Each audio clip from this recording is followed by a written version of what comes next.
Hello, welcome back to my channel. My name is Deb and this is DG Reads. I'm here today to introduce my floral book cover video for spring. I was inspired by the fact that our local botanic garden is doing a big bloom event to celebrate the season, and I got to spend some time exploring that with my best friend and took some of my books along for photos. And I've just been receiving some great floral cover book mail recently, so that's what brought this all together. Now, I have a few options here. And obviously I can't get to all of them in a week, which is my plan for this video. So I put together a spinner wheel and I'm going to put all of these books on it and we'll let the spinner wheel decide what I'm going to get to. The book that sort of started things off was this arc for Reichsfell by Vajra Chandrasekhara. I'm probably butchering that. I apologize. I will figure that out better.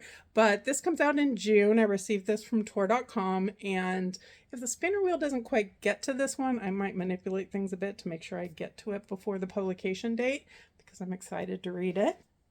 A Botanical Daughter by Noah Medlock came in my Nightworm subscription this week and definitely fit the theme.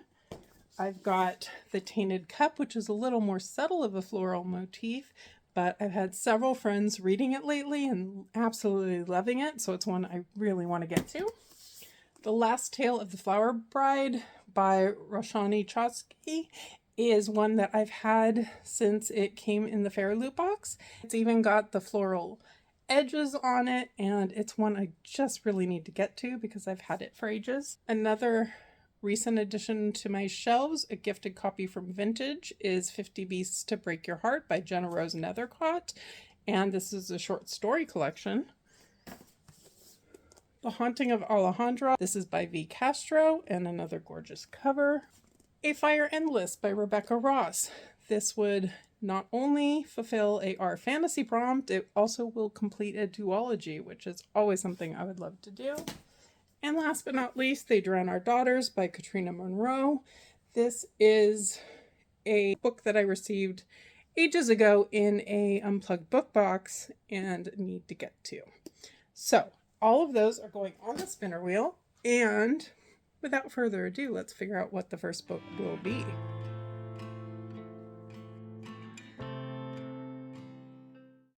So the first book is going to be Last Tale of the Flower Bride. I'm excited for this one. It's pretty quick. As far as I can tell, it's a short book. So I will get back to you with my initial thoughts once I get reading and let you know how it's going.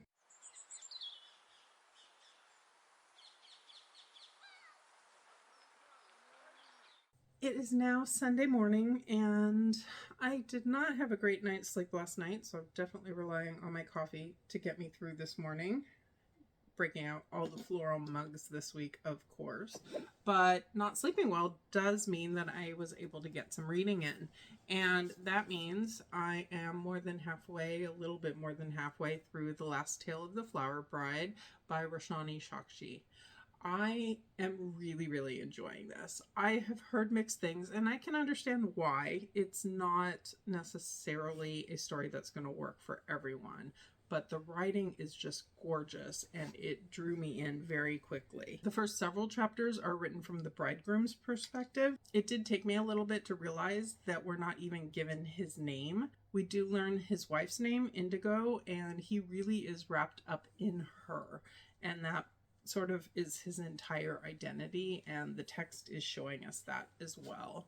I really like the way that this is written, and I was listening to the audiobook in the wee hours of the morning this morning. We do get two different narrators for his perspective, and then there's a female narrator when we get a female perspective later on in the book, and I really like how that is done as well. The story for this one really is that this wife has secrets and he is not allowed to ask. They live their lives a lot wrapped up in fairy tales. They tell each other stories. They compare their own life to the stories that they know and tell each other. And we are also getting, when we get to the female perspective, we're getting the backstory. And that is where a lot more of the magic is happening. There's sort of a bit of magical realism, or is it real magic? I'm not sure exactly the distinction, but it's very lyrical, very kind of whimsical as well. So far, I'm really enjoying this, and I do think I probably will finish this up today, even though I do have a bit of a busy day today, and we'll be able to pick out my second flower book later on today. So I'll let you know once I get there, and we'll go from there. For now, I'm definitely downing my coffee before I have to actually be anywhere. I have now finished The Last Tale of the Flower Bride and had an excellent time with this. So, kicking this vlog off on a really positive note. This was just the right amount of whimsy mixed with fantasy, with some magical realism, and I really liked it. I think that probably about 2/3 of the way through, I did start to figure out the twist that was coming, but in a way where I was still not bothered by knowing what was coming or what was likely coming. Didn't figure everything out. And overall, I just really loved the author's writing and the beautiful language and the way that the story played with fairy tales and with storytelling, both with the characters telling stories and enacting things from stories, and just some of the imagery that definitely harkened back to fairy tales that I was familiar with. So this overall got a 4.5 for me, very high one, so verging on a 5-star. There were a few times where it got a little slow. A few things were a little repetitive to me, like the main character did a lot of the if I had only known then, almost that type of thing. That's not always my favorite, but it wasn't overly overdone, so really enjoyed this. So now we get to spin for the next book.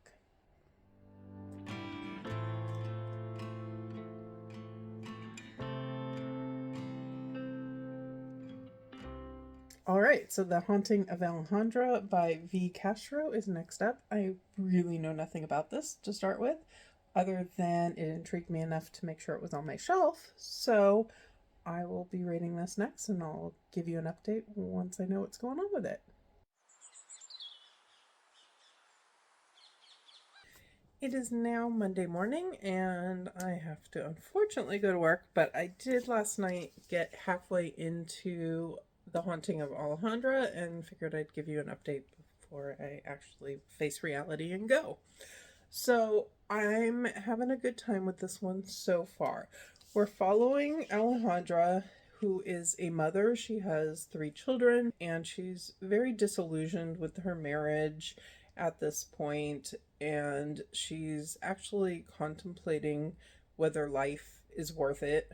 Would death be better? This isn't to say she doesn't love her children, because she does, and she's started to see some spooky visions. Like, she's taking a bath at the very beginning, and there's a figure, just outside, and she keeps running into things, and they seem to be tied to her cultural legacy, which is something she doesn't know much about. She was raised by adoptive parents before she's moved into her current place because of her husband's job. She had just recently reconnected with her birth mother, who also has a history with a mother who had left her. So there is something in their history. The crying woman is somehow tied, I think, to their lineage, and we haven't figured out exactly what that tie-in will be yet, but I'm finding it a really interesting dynamic between both the very real mental health issues she's dealing with and going to therapy for, and also the cultural and the haunting aspects of the story. So I do work in mental health. I really appreciate good mental health rep, and I think we're seeing it here. The fact that she's really struggling with her life, with motherhood and marriage, which is not at all saying that she's not capable of being a good mother or that she doesn't love her children. And I really appreciate some of those discussions as well. So I'm hoping to finish this one up today. I do have the audiobook as well, so I'll be taking it along on my commute. And hopefully I'll be able to finish this up and pick my next book this evening after I give you my final thoughts. It was a very long Monday. I'm tired, but I'm going to try to put together some thoughts because I did, in fact, finish The Haunting of Alejandra, and I really liked what the author was doing with this one. We're following primarily Alejandra, but we start getting flashbacks to the women in her family line and getting their stories as well. And Alejandra is realizing that she's not the first one to be dealing with these feelings of inadequacy and this haunting, this creature who's preying on those feelings. And I really loved how it became a story of strength when we started out with Alejandra really kind of lacking self identity and self worth and contemplating suicide and thinking that her life wasn't worth living. I really liked seeing how her role as a mother played into this as well, because she loves her children fiercely. And one of the driving factors throughout the book is that she begins to see the ways she's lost her identity and she doesn't want her daughter to go through that. And we see that kind of echoing throughout the book as well. So I really enjoyed this. It wasn't quite as gripping as I wanted it to be in a few places. Sometimes the jumps back in history, I lost interest a little bit. I wanted a little bit more of the present day sometimes. But overall, this was a very strong 4-star for me. So I am ready for my next book. So let the spinner wheel spin.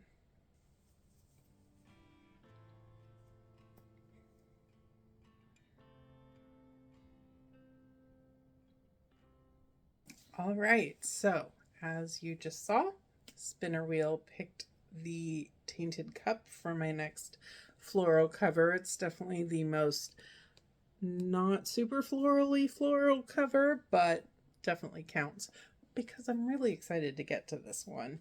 It is a gifted copy. I received this one from Del Rey, and a bunch of friends have been reading it and really loving it. So I'm going into this one with super high expectations, and I'll let you know my thoughts once I get into it.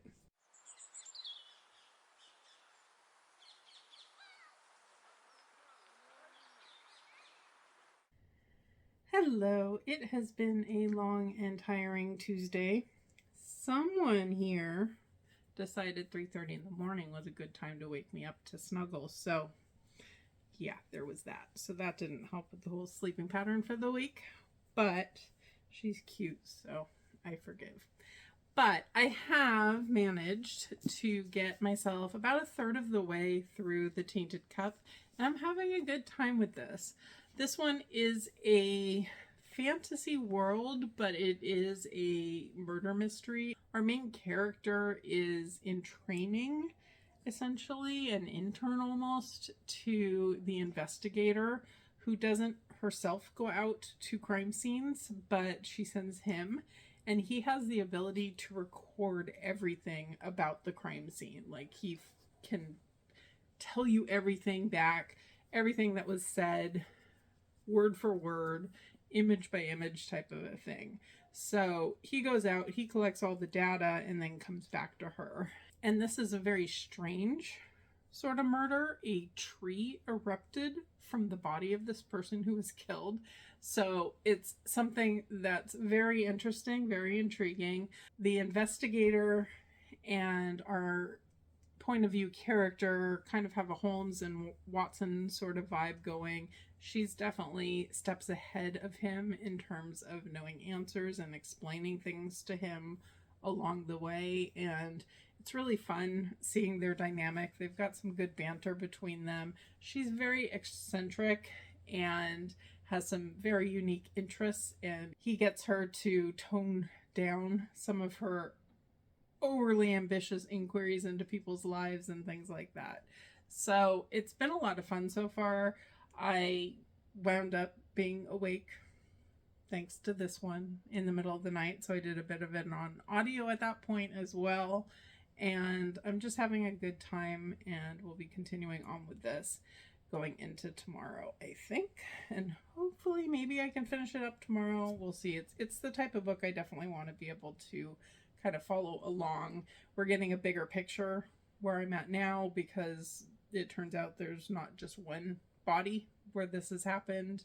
There's bigger things afoot. So as the world's expanding, I'm taking in more information about it, but really enjoying along the way. And this one needs to expend some more energy. So I actually have a treat for her. She's going to pretend she didn't see me carrying it up here and get all excited for it. But since we're on a flower theme this week, I thought she deserved some flower toys.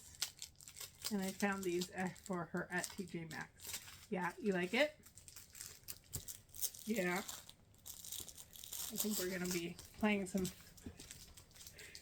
flower fetch. Because we've actually got two. Yeah.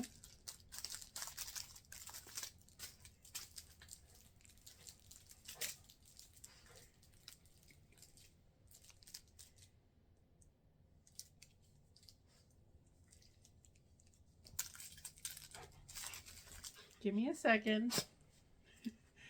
So Kylie will be playing with flowers. I'll hopefully get some more reading in tonight, and both of us hopefully will get an early bedtime and actually sleep through the night maybe. That would be nice, huh, puppy? Yes. And I'll check in with you later on.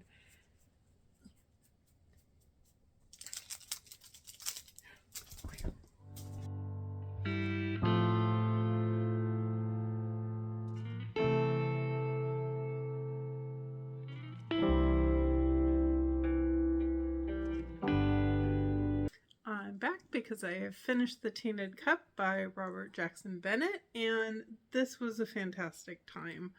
I really had a lot of fun with this. I think it will appeal to mystery readers in addition to fantasy readers. I think the mystery element was really strong in this one. I like that it had a classical mystery feel to it. In the end, you get that grand scheme where the detective brings everyone together and explains what happened and who's to blame. And it had that feeling of being a classic, but at the same time, some really interesting twists with the fantasy elements and the world building around it. I think the world building was strong. The character development was strong. I really enjoyed the investigator and the assistant and their dynamic as they were building a relationship and getting to know each other and working with each other, but also at times working against each other or building on what each other was doing in different ways and kind of keeping secrets from each other, but still working to the common good. And I really think in the end, this one came together in a fantastic way. This is the first of this author's books that I've actually read, even though I own a couple others, so I'm really excited to get to those now. And this was a 5-star read for me. So it is time to let the spinner wheel spin and find out what is coming next.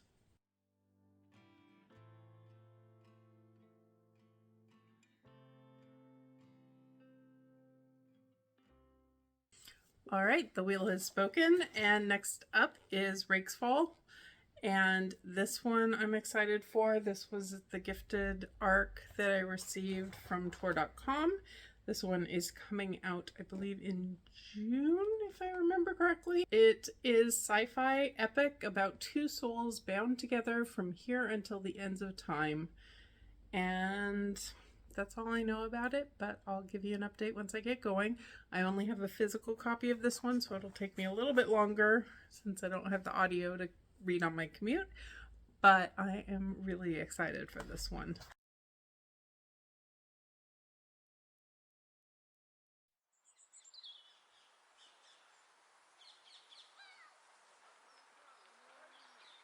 TGIF, I I'm kind of stuck here because I've got a dog laying on the back of my neck. So a little bit awkward trying to hold my camera in frame, but I'm going to make this work because I have an update.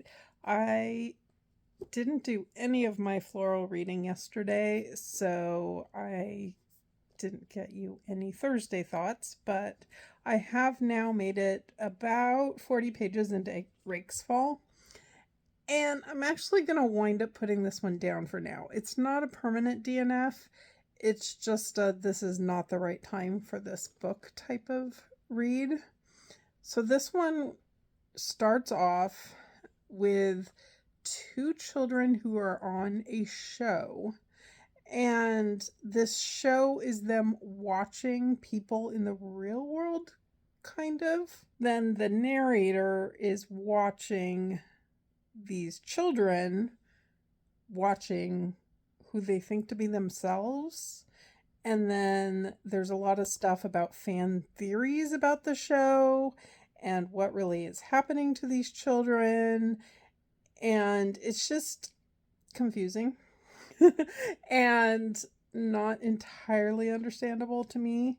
And admittedly, I was trying to read it late last night, so I gave it another go this morning, and it pretty much stays the same. And then I moved on to part 2, and that was even less of a narrative. It was very much more about almost being poetic or rhythmic in its word choices. There's a lot, you can tell there's like symbols going on.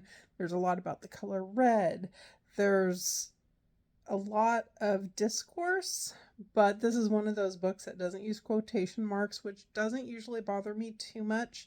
But in a book where you're already struggling to tell what the text is trying to say, the dialogue, because I think there was dialogue in there, gets kind of mixed in with everything else.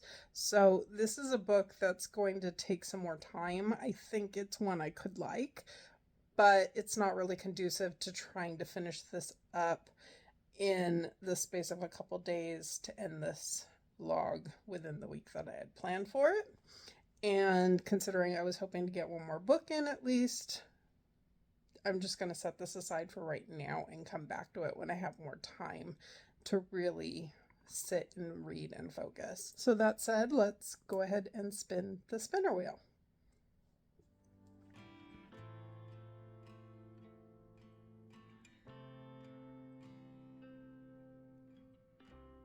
The spinner has spoken, and the 5th book, if I remember correctly, and probably the final book for this vlog, is going to be A Botanical Daughter by Noah Medlock.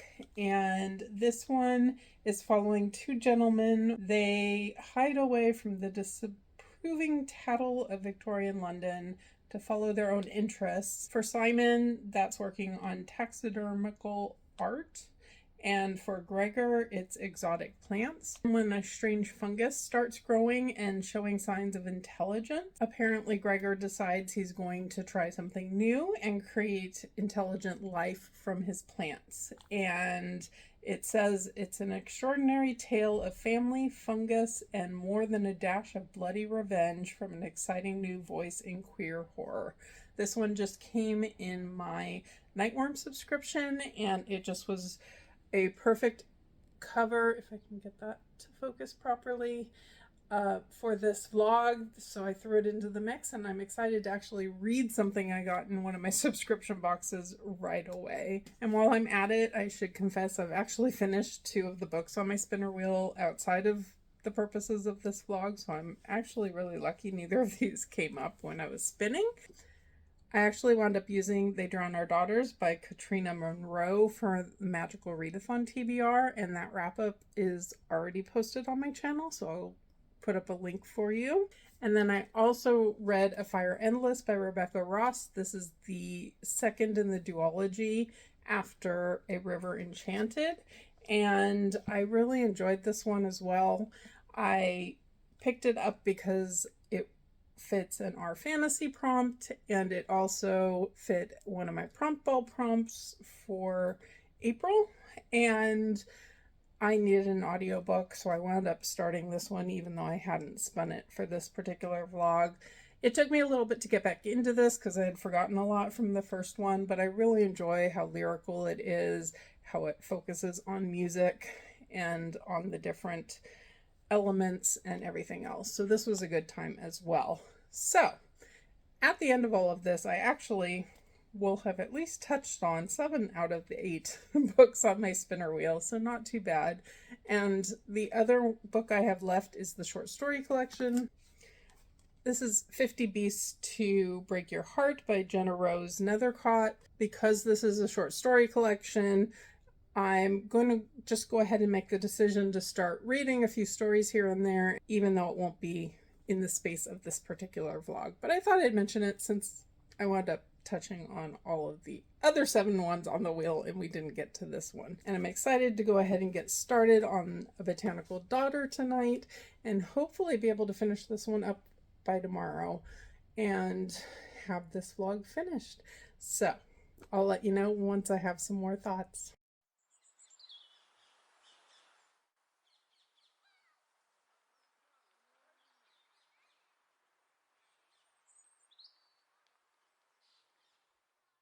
Happy Saturday. I am joined this morning by Jester Kylie over here who keeps popping into frame, so we're just going to roll with it.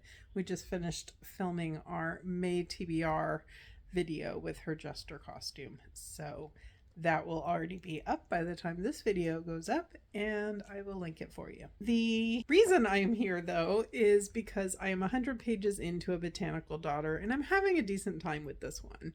I have finished part 1, which is germination, and then heading into part 2, it's cultivation. So obviously everything's very based on the plants. It's definitely a very appropriate book for this vlog, and I am generally intrigued about what's happening. It's very slow burn to start with, at least, and I'm hoping that the pace picks up a little bit, and I have a good feeling that it will.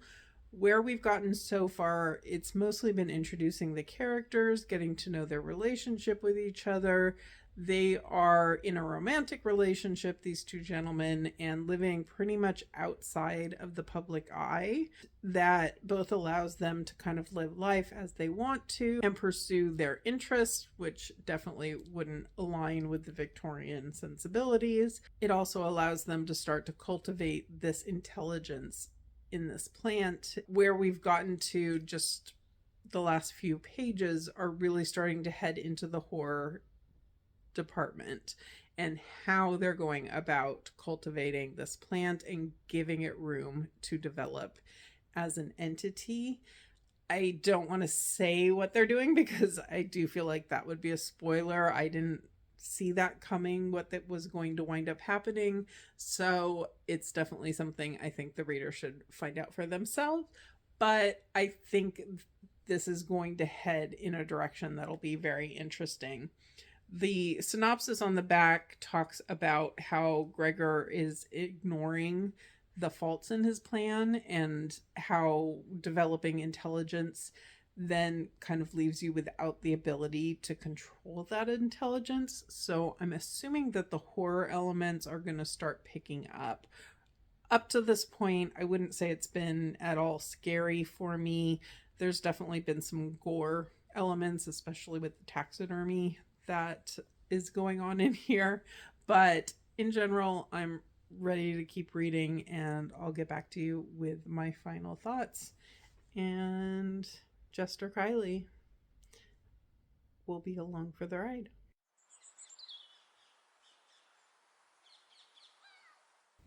It's now Saturday afternoon, and I have had a good day. I get a subscription box each month with different crafts to try, and the one that I got most recently was for painting vases with sugar paints.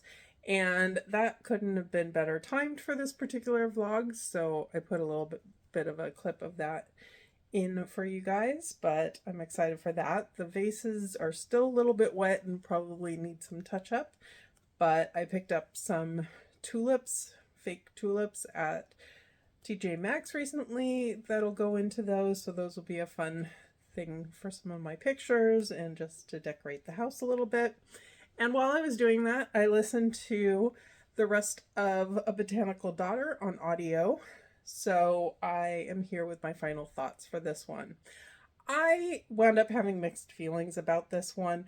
The idea of it was really good. There were definitely some good body horror moments throughout this, but I didn't find myself fully invested the way I wanted to be. I think the main characters were really analytical and maybe a little reserved, which probably makes sense for the time period this was in. I wasn't quite getting the emotional feeling from them in the text that I wanted, though certainly there were horrifying moments going on. So, in the end, I'm glad I read this one. I'm glad I got this one, but it was more like a 3 or 3.5 for me. So, I brought Kylie in to help sign out. I got her some new flower decorations for her collar. I'm always looking for fun new ways to liven up our pictures on Bookstagram. So she's got some new flowers. And that brings us to the end of our flower theme. I had so much fun with this theme, getting to go to the Botanic Garden and getting to wrap some extra flowers just into my life in general. As I was reading all of these flower covers, I had some really big reading successes as well, especially toward the beginning of the vlog. So this was a lot of fun. That's it for us this time. Thank you so much for being here. Please hit the like button below and subscribe if you're interested in more of my content and Kylie's content. Please leave a comment below. Let me know your favorite floral cover, or if you don't have anything to comment, leave me your favorite floral emoji. That's it for us today. Thank you again for being here. We'll catch you in the next one.